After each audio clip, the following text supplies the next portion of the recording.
लौटाने की समाज को भी बहुत चेष्टा चली है, रूसों से लेकर महात्मा गांधी तक। लौट चलो पीछे, जंगल की तरफ, गुहा मानव की ओर। रहेंगे पहाड़ों की गुफाओं में, बड़े आनंद से रहेंगे। और तुम्हें पता, जो गुफाओं में रहे बड़े आनंद से रहे। एक आध दिन जाके, एक आध दिन रात गुफा में तो रह के आओ, फिर भूल के गुफा वगैरह की बात ना करोगे। रात भर सो ही ना पाओगे पहली तो बात। कहीं सांप, कहीं बिच्छू, और कहीं शेर आ जाए और दहाड़ दे। पीछे लौटा नहीं जा सकता, न समाज लौट सकता है, न व्यक्ति लौट सकता है। पीछे लौटने का कोई उपाय ही नहीं, और आगे छलांग लगा के नहीं जाया जा सकता है।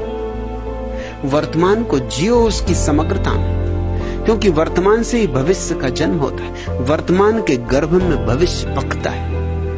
अतीत तो लाश है, भविष्य गर्भ है, और वर्तमान दोनों के मध्य में वहीं जीवन का सार छिपा है। तुम कहते हो आगे कुछ दिखाई नहीं देता, पीछे जाना नामुमकिन लगता है।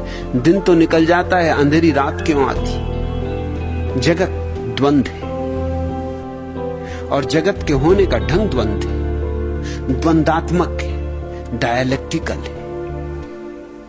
अगर रोशनी है तो अंधेरे के बिना नहीं हो सकती।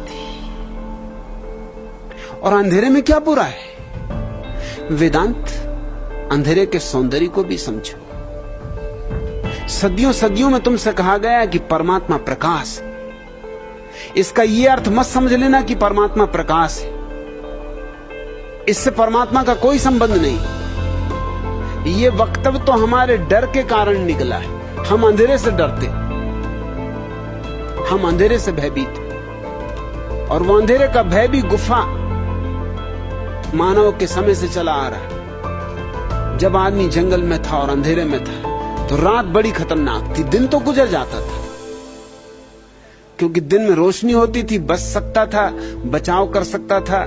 जानवर आ जाए झाड़ पे चढ़ सकता था, जानवर आ जाए भाग सकता था, जानवर की दहाड़ सुनाई पड़े छिप सकता था, अपनी गुफा के दरवाजे पे पत्थर रख सकता था, कोई उपाय कर लेता। मगर रात अंधेरा छा जाता, तब आग भी नहीं खोजी गई थी। रात के अंधेरे में उसको कुछ समझ नहीं आता कि अब क्या करे।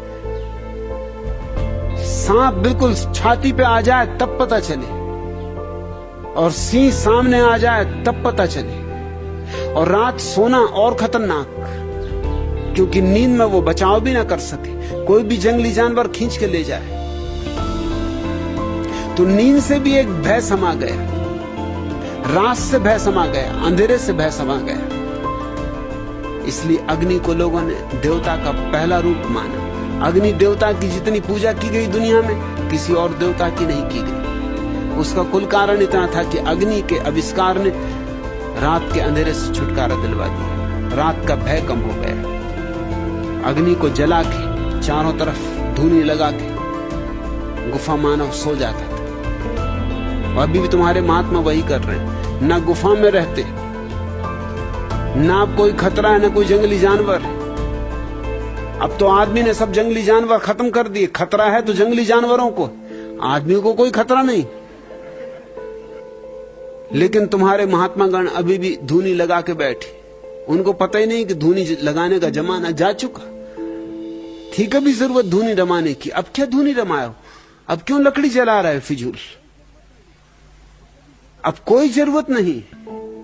अंधेरे से एक हमारे अचेतन में भय समा गया है, लेकिन अंधेरे में बड़ा सौंदर्य है। वेदांत इस भय को जाने दो। प्रकाश सुंदर है, वैसा ही अंधेरा भी सुंदर है। प्रकाश की अपनी महिमा है, अंधेरे की अपनी महिमा है, क्योंकि परमात्मा के दोनों पहलू, प्रकाश और अंधेरा, एक ही सिक्के के दो पहलू जैसे। अंधेरे में भी परमात्मा ही है, अंधेरा भी उसका ही है और प्रकाश भी उसका है, उसकी ही अभिव्यक्तियां। तुम जरा अंधेरे के गुण तो देखो, अंधेरे की गहराई देखो, अंधेरे की शांति देखो, अंधेरे का सन्नाटा देखो, अंधेरे का संगीत देखो, और अंधेरा तुम्हें बिल्कुल अकेला छोड़ देता है। अकेलेपन का मजा देखो, एकांत का मजा देखो। रोशनी में तो तुम अकेले हो ही नहीं सकते, कोई ना कोई मौजूद है, कोई ना कोई दिखाई पड़ता है। अंधेरे में तुम बिल्कुल अकेले हो सकते, बीच बाजार में भी अकेले हो सकते, अपने कमरे में भी अकेले हो सकते, पत्नी भी हो, बच्चे भी हो, तो भी तुम अकेले हो सकते हो। जरा अंधेरे में रस लेना शुरू करो, अंधेरे को पढ़ना शुरू करो, और तुम पाओगे कि अंधेरा तुम्हें गहरी शांति देगा, आनंद देगा, एकांत देगा, समाधि देगा। और तब अंधेरा भी अंधेरा जैसा नहीं मालूम होगा, अंधेरे में भी एक प्रकाश प्रकट होने लगेगा, एक धीमा प्रकाश।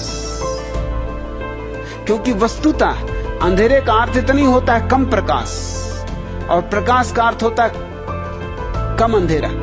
वो दोनों अलग चीजें नहीं, जैसे गर्मी और सर्दी अलग नहीं है, जैसे स्त्री और पुरुष अलग नहीं है, वैसे जीवन और मृत्यु अलग नहीं है। और जब तक तुम अंधेरे को प्रेम न कर पाओगे, तुम कभी मृत्यु को भी प्रेम न कर पाओगे। और जो मृत्यु को प्रेम नहीं कर सकता, उसका जीवन अधूरा है, खंडित है, वह अखंड परमात्मा को न जान सकेगा। उसे उसके सब रूपों में अंगीकार करना है, तब तथाता पैदा होती। सब रूपों में, कांटों में भी वह जब दिखाई पड़ने लगे, फूलों में तो दिखाई पड़ जाता है, ये ठीक, ये कोई खास बात नहीं, किसी को भी दिखाई पड़ जाएगा, लेकिन कांटों में भी दिखाई पड़ने लगे। जीवन में उसकी लहर मालूम होती है तो ठीक, लेकिन मृत्यु में भी उसकी ही उपस्थिति अनुभव होने लगे।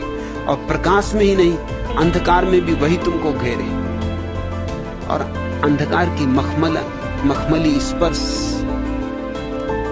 तुम जरा भय छोड़ो तो तुम आंदोलित होने लगोगे, अंधेरे में भी मस्त होगे और रोशनी में भी मस्त होगे। रोशनी का अपना मजा, अंधेरे का अपना मजा,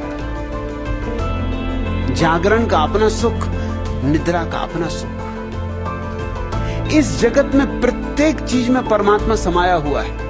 इस सत्य को हृदयंगम करो, और किसी चीज का विरोध नहीं करना है। यही तो मेरी मूल शिक्षा है।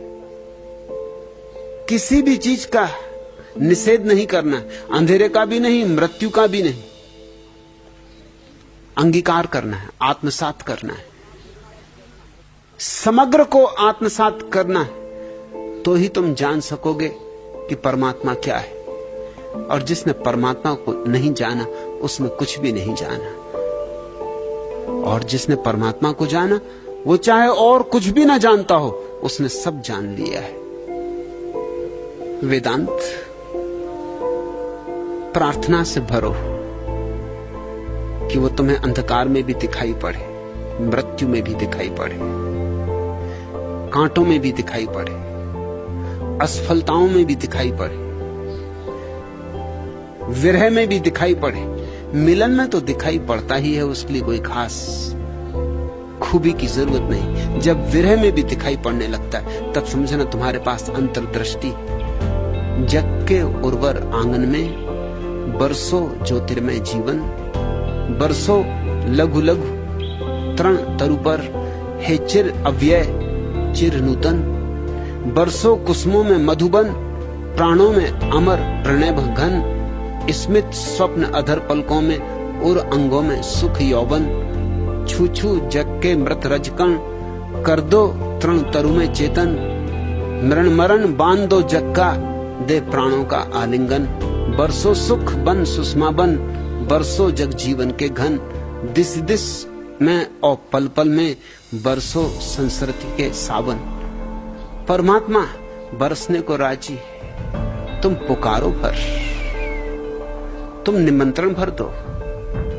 वह अतिथि तुम्हारे निमंत्रण की प्रतीक्षा कर रहा है।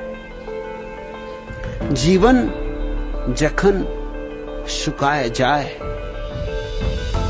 करुणा धाराए ऐसो, सकल माधुरी लुकाए जाए, प्रेम सुधा रसे ऐसो। कर्म जखन प्रबल आकार, गरज उठिया ढांचे चारिधार। हृदय प्रांते हे जीवननाथ, शांत चरणे ऐसो। आप नारे जबे करिया कृपण, कोणे पड़े थाके दीनहीन मन। द्वार खुलिया हे उदारनाथ, राज समारोहे ऐसो। वासना जखन विपुल धुलाए, अंध करिया अबोध भुलाए। ओहे पवित्र ओहे अनिद्र, रुद्र आलोके ऐसो। जीवन जब सूख जाए तो तुम करुणा की धारा बनकर आओ। जब सब माधुर्य लुप्त हो जाए तो तुम प्रेम सुधा की वर्षा बनकर आओ। जब कर्म के काले बादल घोर गर्जन कर सब जीवन घेर लें, तो हे जीवननाथ, हृदय प्रांत में शांत चरण होकर आओ। जब मेरा बड़ा मन छोटा होकर, दीनहीन होकर किसी कोने में छिप जाए, तो हे उदारनाथ, तुम द्वार खोलकर राज समारोह की भांति आओ। और जब वासना की कठिन आंधी अंधा बनाकर बोध भुला दे, तो हे पवित्र हे जागृत, बिजली चमकाते हुए आओ। पुकारो, वह आने को तत्पर, प्रतिक्षण राजी, लेकिन तुम्हारे बिना बुलाए नहीं आए, तुम्हारे बिना निमंत्रण के नहीं आए। तुम्हारे प्राण जब उसके लिए प्यास से परिपूर्ण भर जाएंगे, तो क्षण भी देर न होगी। न पीछे जा सकते हो, न आगे जा सकते हो, लेकिन परमात्मा में जा सकते हो, और परमात्मा तुम में आ सकता है।